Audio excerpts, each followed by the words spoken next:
NIO stock on 29.8. Let's start on NIO stock. If you are new to this video, like and subscribe, and we put two trend lines, and let's start. As we know about surprise prediction, when it started from here, imagine if this part is not here, okay? If you reach it, and imagine your last point is going to be on this part. So according to that increase in momentum, you know, it high increase in momentum. So we will put, for example, two trend lines,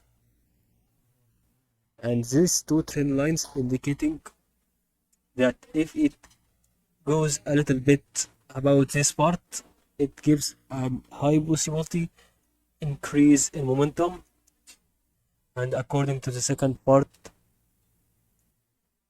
this gives you a decrease in momentum. But if you are dealing with trend lines and not with waves itself, okay, if we're dealing with trend line, it's going to be surprise prediction of this part to be more accurate and more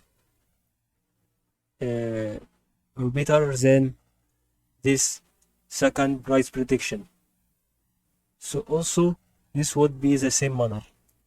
If you checked this part and you checked this part, I'll tell you that it will increase in momentum and will increase a lot.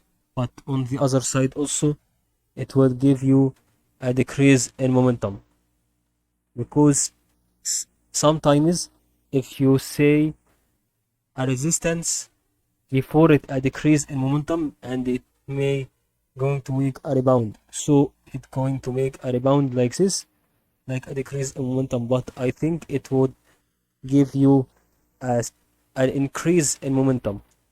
And this is the price prediction of what we want about NIO stock today, is the increase in momentum. Hope you benefited from NIO stock.